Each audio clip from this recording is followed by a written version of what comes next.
नमस्कार दोस्तों, फिर से स्वागत आपका एंटीबायोटिक जीके वाली सीरीज में। और चौहान राजवंश पढ़ने जा रहे हैं और पृथ्वीराज चौहान से पहले का ये अंतिम एंटीबायोटिक, और इसके बाद हम पृथ्वीराज चौहान की पृष्ठभूमि यहां से रख देंगे और पृष्ठभूमि को पढ़ते हुए फिर डायरेक्टली हम पृथ्वीराज चौहान में एंट्री कर जाएंगे। बात करते हैं हम सोमेश्वर। मित्रों, सोमेश्वर कौन थे? मैंने बहुत अच्छी तरीके से आपको पिछली क्लास में वंशावली समझाई है कि सोमेश्वर अर्णोराज के ही पुत्र हैं। अर्णोराज का एक पुत्र जो जग्गादेव की हत्या करके गद्दी पर बैठता है, उसे विग्रहराज चतुर्थ भगा देता है। फिर विग्रहराज चतुर्थ का बेटा अपरांगांगे राजा बनता है। फिर उसके बाद में जग्गादेव का बेटा पृथ्वीराज द्वितीय राजा बनता है। फिर आगे जाके सोमेश्वर राजा बनता है। मैंने वंशावली समझाई आपको। अब सोमेश्वर की बात करें, दो बातें ध्यान रखनी है आप लोगों को, ज्यादा बात नहीं रखनी है। कि आपके यहाँ तो एक तो ये ध्यान रखना है आप लोगों को कि इनके पिता का नाम अर्णोराज हो गया और कंचन देवी के गर्भ से पैदा हुआ, जो कि चालुक्य नरेश जयसिंह सिद्धराज की पुत्री है। इसका मतलब कंचन देवी कहां की रहने वाली है? गुजरात की रहने वाली है। तो इनका बेटा सोमेश्वर हुआ। तो सोमेश्वर का ननियाल कहां हुआ? गुजरात में। इस बात को ध्यान रखना कि पृथ्वीराज तृतीय का जन्म हम गुजरात में करवाएंगे। जब गुजरात में करवाएंगे तब आपको ये बात याद आएगी कि गुजरात में जन्म क्यों हुआ। तो सोमेश्वर का ननियाल कहां है? गुजरात में है। ठीक है।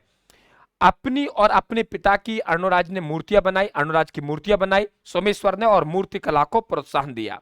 हत्या 1177 ईस्वी में गुजरात के चालुक्य नरेश भीम द्वितीय ने कर दी।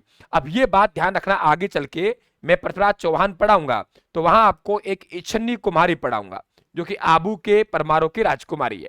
तो इच्छन्नी कुमारी से ये भीमदेव द्वितीय विवाह करना चाहेगा, जिसे उठा के उठाने, लड़कियां उठाने माहिर था। आप सब जानते हो, मेरे मुंह से मत कहलवाइए, ठीक है, चाहे सहयोगिता हो। तो सोमेश्वर की बात करें, ठीक है, गलत अर्थ मत लेना मेरी बात को, मैं छोटी मजाक की है।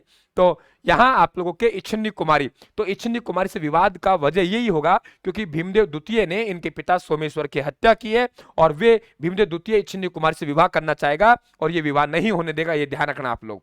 तो ये बात आपके वहां काम आएगी। सोमेश्वर का विवाह किससे हुआ? कर्पूरी देवी के साथ हुआ, और कर्पूरी देवी दिल्ली के अनंगपाल तोमर की बेटी थी। ठीक है। तो सीधी सी बात है, पृथ्वीराज तृतीय का जो ननिहाल है, वे ननिहाल कहां हो गया? दिल्ली के अनंगपाल तोमर के घर हो गया। ठीक है। और सोमेश्वर का ननिहाल कहां है? गुजरात में।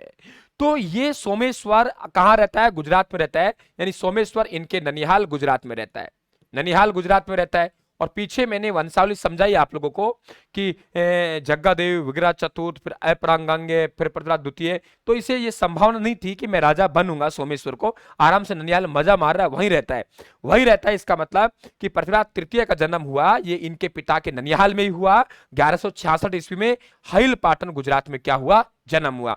बहुत बच्चे पूछते हैं, गुरुजी हईल पाटन गुजरात में जन्म कैसे हुआ पृथ्वीराज तृतीय का? क्योंकि इनके पिता सोमेश्वर का, क्या कहा है मैंने, इनके पिता है सोमेश्वर। सोमेश्वर का जो ननिहाल है, सोमेश्वर का जो ननिहाल है, वे ननिहाल कहां है? तो ननिहाल कहां है? ननिहाल अहिल पाटन। कहां है अहिल पाटन? गुजरात में। ध्यान रखेंगे आप लोग। क्लियर। और पृथ्वीराज तृतीय का जन्म 1166 में होगा। 1177 में क्या बनेगा? राजा। क्योंकि 1177 में सोमेश्वर की क्या हो रही है? मृत्यु हो रही है, और स्वतंत्र रूप से राजा बनेगा 1178 में। तो आगे हम किसकी बात करेंगे? पृथ्वीराज तृतीय की। लेकिन ये नहीं पढ़ते तो पृथ्वीराज तृतीय आपके समझ में नहीं आता कि अहिल पाटन गुजरात में जन्म कैसे हो गया। ठीक है। तो इनका ननिहाल कहां है? दिल्ली के अनंगपाल तोमर की पुत्री, यानी वहां इनका पृथ्वीराज तृतीय का ननिहाल कहां है? दिल्ली में। ठीक है। अब आपको एक एंटीबायोटिक और मिलेगा, वे मिलेगा आपको पृथ्वीराज तृतीय का। हो सकता है उसके 2 पार्ट बने। लगातार सीरीज बना रहना चाहिए। राम राम साहब, धन्यवाद, थैंक यू।